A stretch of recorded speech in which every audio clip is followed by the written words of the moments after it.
Bien, ahora mismo se está desarrollando, se está buscando, por la razón que estábamos hablando de que se va evolucionando y se va buscando, y muchas veces, en muchos casos, desgraciadamente, bueno, pues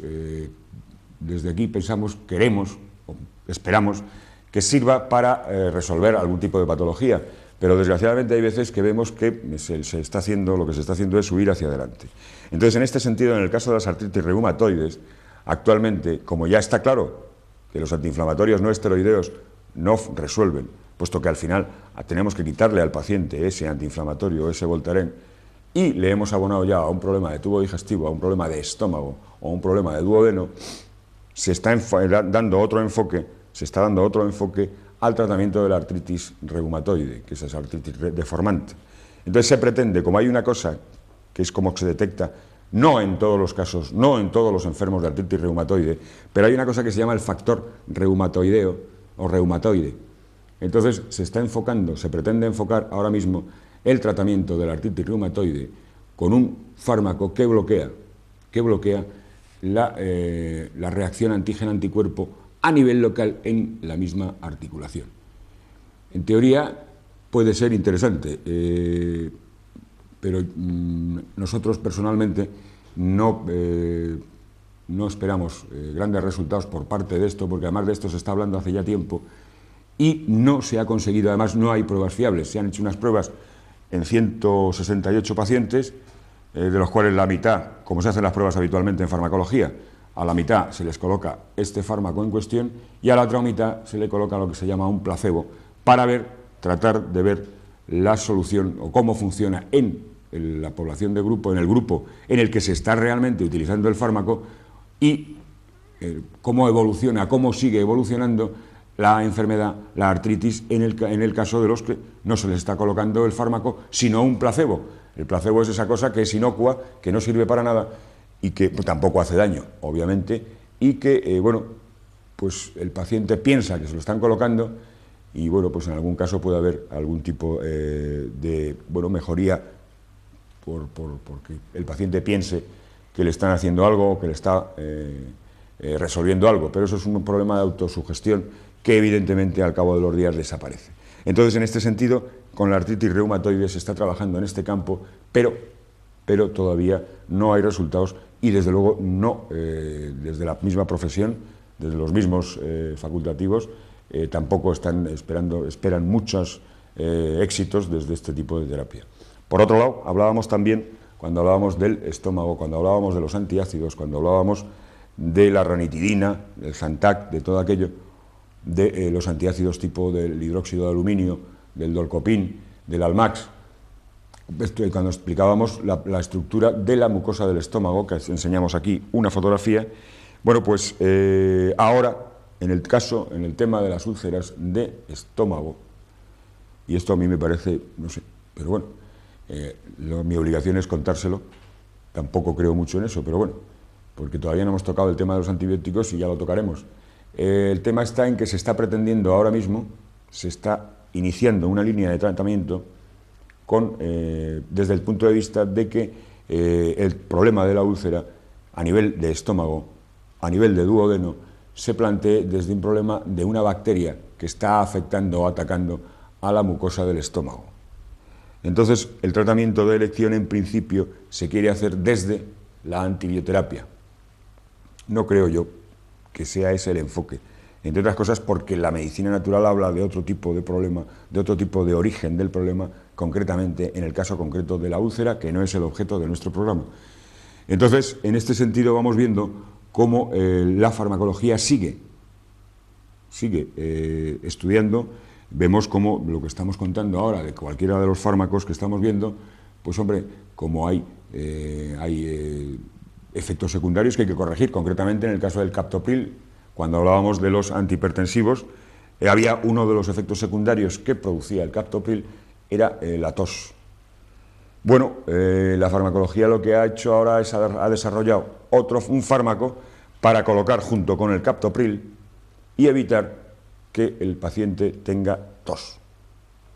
Entonces, si es claro que es el captopril el que produce ese problema de tos, este fármaco nuevo que se está colocando que se está colocando junto con el captopril, está claro, y estamos viendo, porque lo estamos viendo, que todos y cada uno de los fármacos, vamos hasta las vitaminas, tienen reacciones adversas, tienen efectos secundarios. Si no están en su justa medida, puesto que cuando los ingerimos desde fuera, no son, estamos viendo que además son sintéticos todos y cada uno de las drogas, todas y cada una de los fármacos que estamos tomando, que utilizamos para resolver o intentar resolver nuestras patologías. Entonces, en este sentido, claro, el fármaco en cuestión que nos van a colocar para combatir la tos, está claro que va a tener algún tipo de efecto secundario. Si estamos hablando además de un paciente que es hipertenso, que puede ser un hipertenso renal, por un problema de riñón, que haya un bloqueo ahí renal, recuerdan que además gran parte de los fármacos antihipertensivos, bien fueran en forma de beta bloqueantes, bien fuera en forma de diuréticos, no estaban resolviendo las expectativas que se esperaban de ellos. Y es más, en el caso de los fármacos de las hipertensiones que eran renales, cuando estábamos administrando incluso diuréticos, sobrecargando más ese riñón, agotando más ese riñón, estábamos cerrando el círculo para autoalimentar la patología. Y entonces, en este sentido, también se está haciendo todo eso que se ha adelantado. Ya les digo, por un lado, que lo más moderno en el tratamiento ahora mismo de hipertensión es administrar el captopril junto con un producto específico que es para combatir los efectos secundarios del captopril. Y sin embargo, en otros libros o en otros hospitales donde se está tratando la hipertensión o se está investigando acerca de la hipertensión, se recomienda volver a las pautas antiguas de tratamiento de hipertensión en forma de beta bloqueantes. Recuerdan que también hablábamos de los beta bloqueantes, que eran aquellos que impedían el paso de esos iones de los que estábamos hablando, y entonces al bloquear, y las células que son con aquellos receptores que tenían en las membranas y respondían a los estímulos distintos de todas y cada una de las hormonas y de todos los sistemas renina, angiotensina que funcionan y que tienen que ver con la regulación de nuestra tensión arterial, bueno, pues en principio fue el tratamiento de elección cuando era más antiguo. Es quizás de esos tratamientos, de todos los tratamientos, veíamos que era de todos los malos, de todos los problemas que planteaban, quizás los que menos problemas, aun cuando siguen planteando problemas, puesto que además el hipertenso, que suele ser en muchos casos obeso, no necesariamente, hay casos en los que no es obeso, puede estar, en vez de ser obeso, puede estar hinchado. Entonces, en este tipo de pacientes, además, es curioso cómo además, igual que cuando hablábamos del diabético, que bueno, pues el paciente sabe que tiene unos límites de riesgo en la tensión arterial, la máxima y la mínima. Ya saben que la mínima tiene que ser la mitad de la máxima más 1. ¿Por qué? Para que haya un buen intercambio tisular, para que el oxígeno, los alimentos, todo lo que tiene que ir transportado a través de la sangre a los tejidos, se produzca ese intercambio, haya un gradiente de presiones, que es lo que permite que pase de un espacio a otro espacio y eso sea de una forma normal. Pero cuidado, hay unas pautas, hay una cifra que es aterradora, a todos los hipertensos lo tienen. Además, incluso el hipertenso puede llegar a un momento en que sabe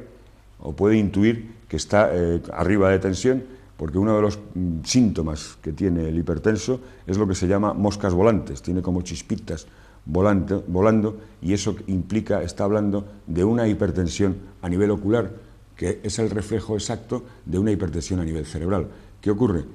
Que bueno, el primer regulador natural, el primer regulador que tenemos nosotros en nuestro organismo para evitar, puesto que un aumento de tensión, un aumento de presión a nivel abdominal, a nivel de hígado, a nivel de tubo digestivo, bueno, a nivel de hígado, si se produce una hepatomegalia, si se produce un aumento del tamaño del hígado, como en un proceso de inflamación de defensa, por cualquier causa, hepatitis, lo que usted quiera, primero el hígado se hincha. Entonces el hígado en sí mismo no duele, pero volvemos como siempre al síntoma dolor. El síntoma dolor es el que avisa. Sin embargo, el hígado en sí mismo, lo que es, digamos, el panículo hepático, lo que es todo el territorio hepático, no tiene terminaciones nerviosas sensitivas en cuanto a dolor. Sin embargo, está envuelto en una cosa que llamamos la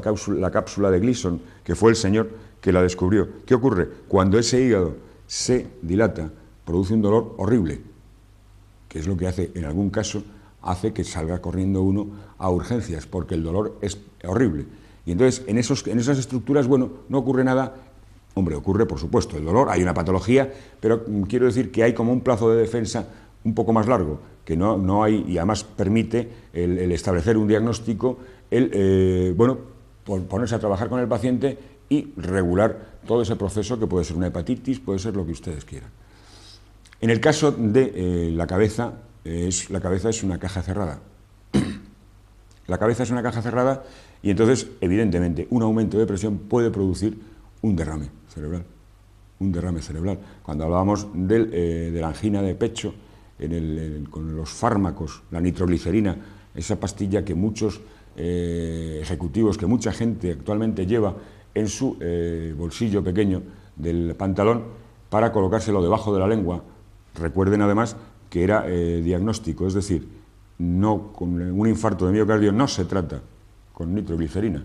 no se trata poniendo esa pastillita debajo de la lengua. Y recuerden que cuando hablábamos en ese programa, hablamos de un caso que ocurrió de un señor que quiso salvar, pensando que había en el restaurante donde él estaba comiendo un señor al que se le había producido una angina, le había colocado esa nitro, y esa nitro produce una dilatación masiva y aumenta el trabajo del corazón. Y claro, si tenía ya ese hombre, lo que tenía era una hipertensión intracraneal y problemas a nivel de un pequeño derrame, ese derrame se hizo del todo, se hizo masivo, y este hombre murió. Entonces, en este sentido vemos cómo el mismo organismo, con lo que se llama el seno carotidio, que además corresponde a un punto de acupuntura, que se ha descubierto recientemente, hace poco tiempo, el seno carotidio dentro de la medicina moderna. Cuando hablamos en medicina moderna, poco tiempo, bueno, pues podemos hablar de 40 años, 50 años, pero esto ya está desarrollado en los manuales de acupuntura desde hace ya cientos de años. Quiero decir que ese barorreceptor lo que hace es calcular en cada momento la presión que va por las carótidas, que es la que tiene que subir la sangre a la cabeza. Luego retornará por las yugulares. Entonces, si ese barorreceptor, que serían como unos finos pelillos que están pegados a la pared de la carótida, en todo momento le están informando de la tensión. Es como si tuviéramos ahí un esfingomanómetro que está valorando constantemente la tensión de la carótida. Porque claro, de ahí, como se dispare mucho esa tensión, esa presión se reflejará directamente en la bóveda craneal y producirá derrame que al final acabará seguramente, si no con la vida del paciente, relegándolo a una silla de por vida. Entonces, ese barorreceptor lo que hace es defender inmediatamente, dando una orden al corazón para que baje la frecuencia cardíaca, para que baje su gasto cardíaco, para que baje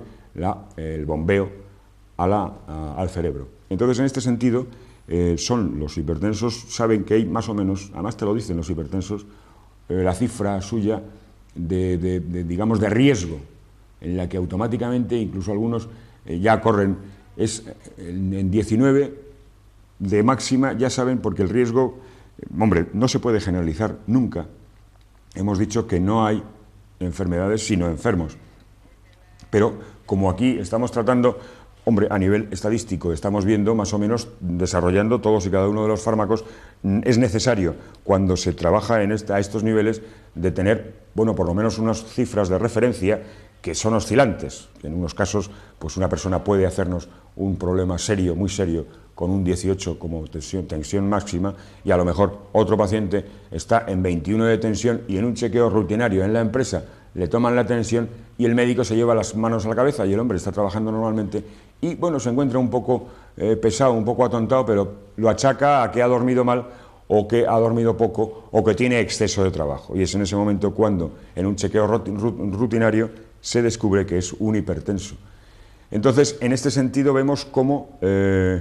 la farmacología, claro, trata de, bueno, con las armas que tiene, si no puede o ve que no hay las soluciones que encuentra, que las soluciones que busca, entonces, bueno, trata de moverse en un sentido o en otro. Supongo que algún especialista en medicina natural diría que huye hacia adelante o huye hacia atrás, en el caso de la hipertensión concretamente.